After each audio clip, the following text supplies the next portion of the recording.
Terry Blackhawk of Inside Out literary project she has produced, impacted and influenced. She's a mother herself of youth and poetry. And Terry Blackhawk was wonderful enough to come tonight just to introduce the mother of poetry, Naomi Long-Madgett. So welcome Terry Blackhawk to the stage to introduce Ms. Long-Madgett.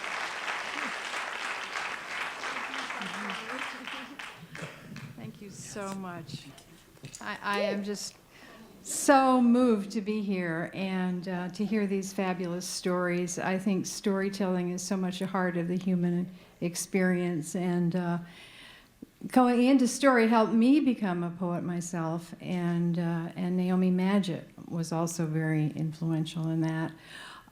We have a monumental mother in front of us tonight in Naomi Long-Madgett. She is the Poet Laureate of the City of Detroit. She was appointed Poet Laureate by Dennis Archer following the death of Dudley Randall, who was the Poet Laureate appointed by Coleman Young.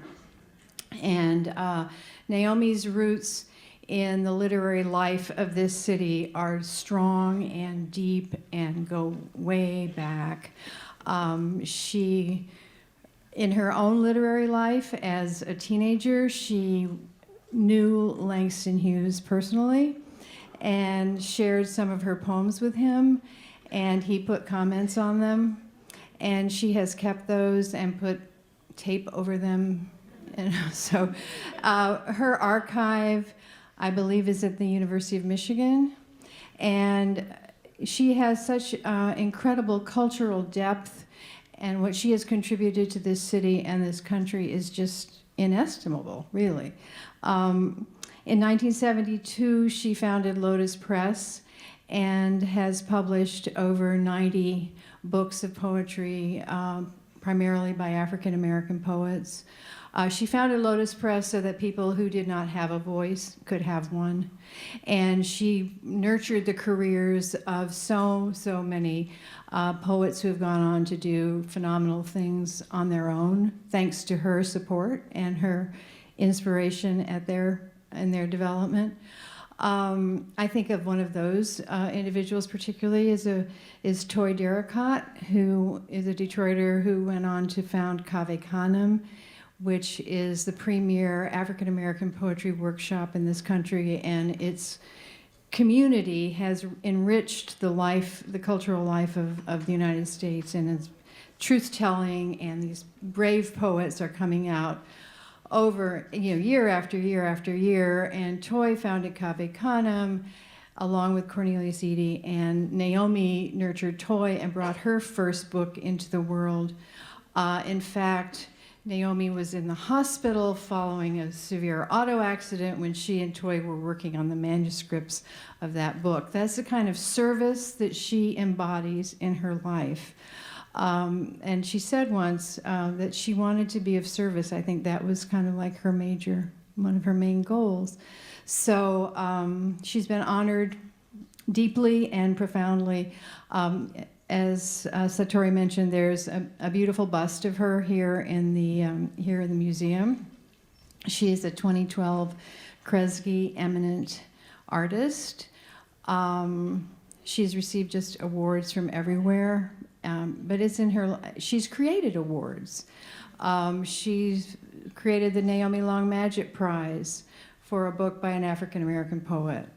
And that prize has been going, I think, since the early 90s. She created for Inside Out Literary Arts Project, my program.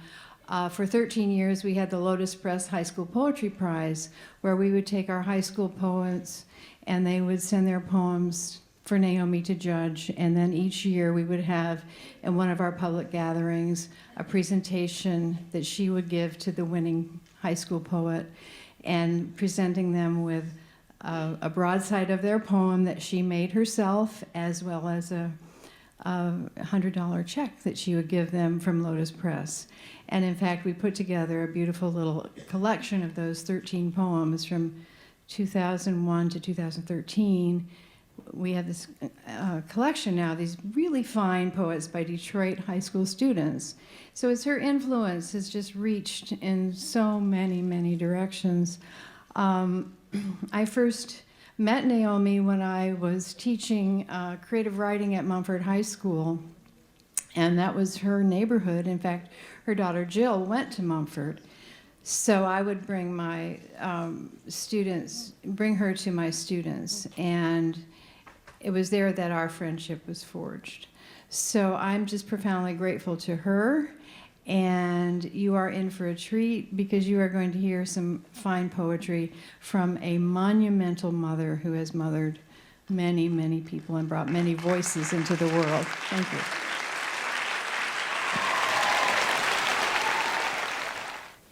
Well, these storytellers are a hard act to follow, a very hard act.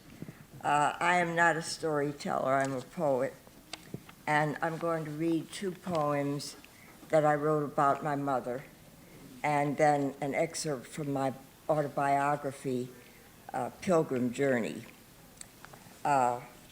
Twice a Child, for my mother at 90. I think she was on the verge of Alzheimer's. She was beginning to forget a lot of things, and she would forget the names of relatives. And once, when I was getting ready to put her to bed, she got down on her knees and crawled, forgetting, I think, that she could have walked up the steps herself. Twice a Child. Butterflies fan fragile, filmy wings. In the darkening forest I lead her through, holding her hand, guiding her trembling footsteps, buttoning her memory as I used to dress my dolls when she was mother and I was child. Now, overhanging leaves filter fading gold through shadow to the damp and slippery ground beneath, as she drifts through the twilight of a fairy tale whose characters' names she has forgotten. And I can only guess what distant bells she hears, tolling at the top of a hill she climbs on all fours.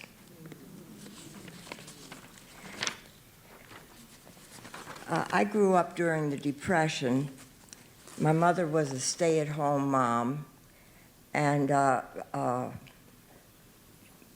keeping house in those days was very difficult because there were never any of the modern conveniences that we have now. And when the day came to an end, she was really, really tired. My father was a prominent minister, and he was always in the limelight. And I wanted to be like him. I didn't want to be a person who was going through all of that drudgery. So I call this poem Reluctant Light. And I always say it took me 70 years to write it, or to be in the frame of mind to write it.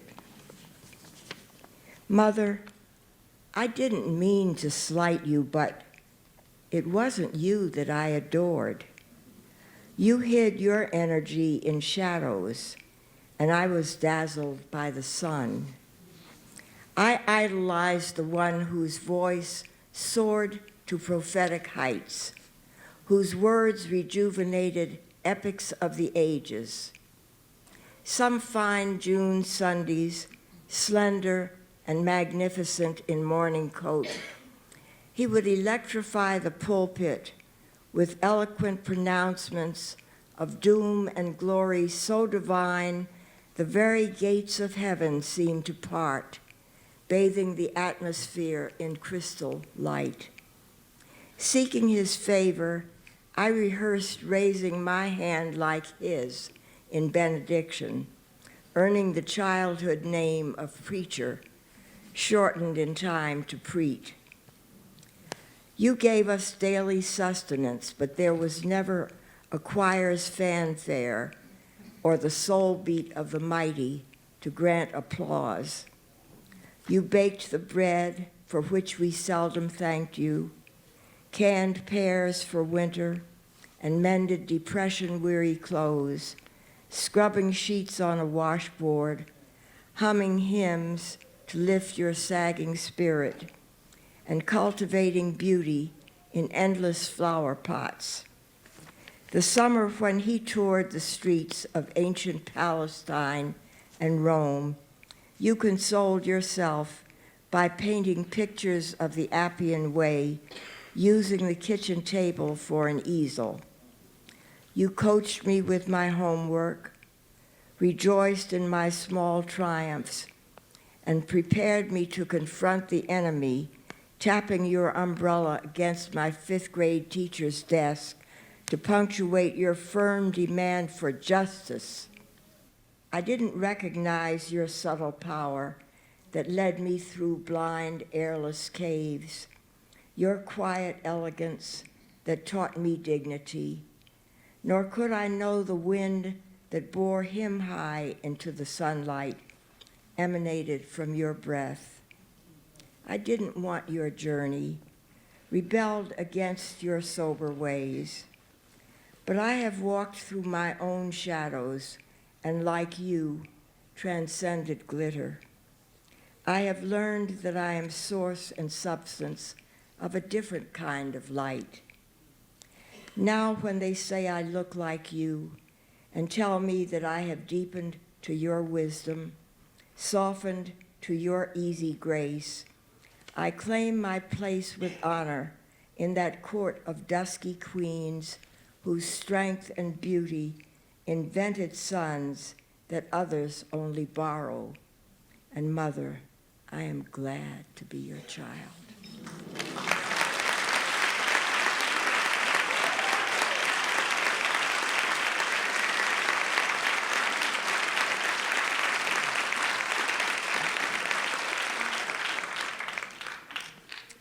This is an excerpt about my mother from Pilgrim Journey, my autobiography.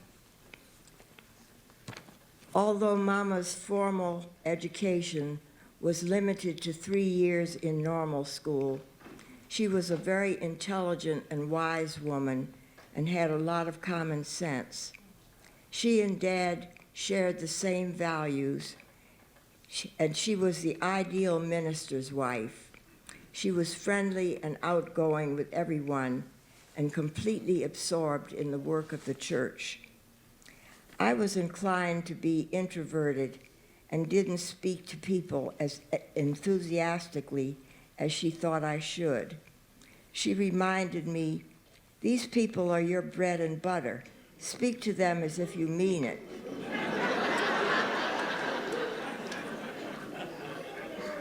She impressed on me that nobody was any better than anybody else. Everybody was just as good as I was, and I needed to show them respect, no matter who they were and what they did or didn't have. Many words of wisdom came from my mother's mouth, sometimes disguised in the homey and picturesque language of her native South, sometimes crouched in cryptic imagery that took me years to figure out. I sometimes heard her say, "If you have to tell somebody who you aren't as important as you think."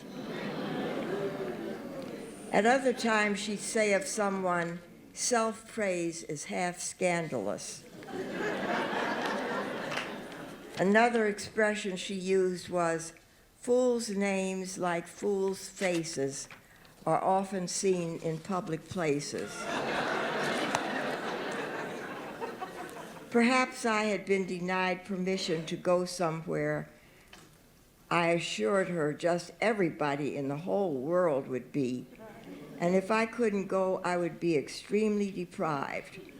Or maybe one of us would indicate how impressed we were by huge crowds that witnessed the performance of some popular entertainer and the amount of applause and money he or she had received. When she repeated this rhyme, She certainly didn't mean that only fools made public appearances and all the right-minded people lived in modest seclusion. I heard her repeat this phrase in so many different contexts that I finally understood what she meant. She was teaching me the distinction between notoriety and renown, between glittering popularity and true worth. Transitory popular acclaim was not as good as lasting achievement. Character was more important than reputation. She was instilling in me an understanding that fame with neither substance nor responsibility is unworthy of emulation, and that it is more honorable to make worthwhile contributions in the quiet shadows than to make a big splash in the glare of public approval. I learned from her the unimportance of material things and how to make do with little. She had little social life outside the church. She always looked nice but seldom bought new clothes. The only fur coat she ever owned was one that her best friend was discarding when she bought a new one. Church members often gave her clothing or other objects, and she always thanked them with enthusiasm, never letting on that she didn't like or couldn't use them. She appreciated their thoughtfulness. You have to take what you don't want to get what you do want, she'd say. We were taught respect for our elders.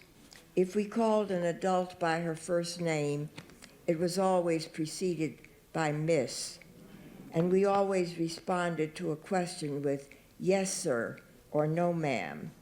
If we didn't understand a question Dad asked, we didn't ask what, it was sir.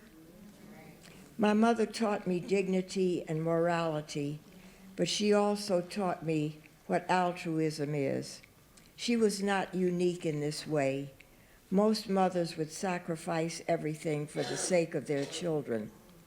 That is the nature of motherhood, but not all mothers possess this quality. Once during my teens, when I was suffering from a severe case of menstrual cramps, she went to the local drugstore and purchased a small bottle of whiskey to mix with some other ingredients. This was an old-fashioned remedy that she knew would offer me immediate relief. Since alcohol was not allowed in our house, this defiant act to relieve my pain is an example of how far she, a respected preacher's wife, would go for her child's comfort.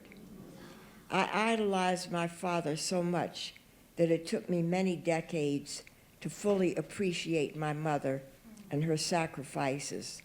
Now when I think of her, the words of a song whose source I don't know come back to me. One bright and guiding light that taught me wrong from right, I found in my mother's eyes.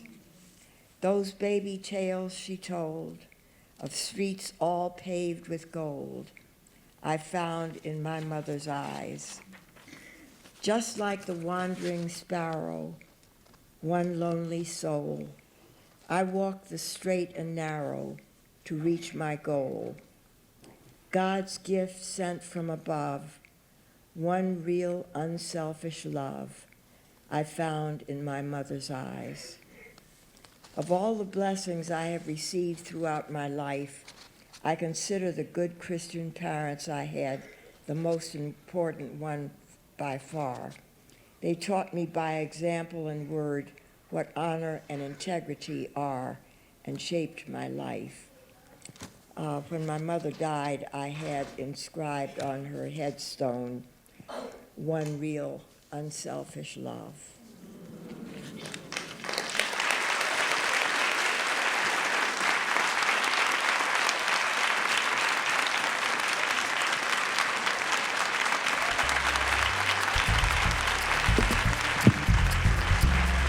Ms. Naomi Long-Madgett, our treasure.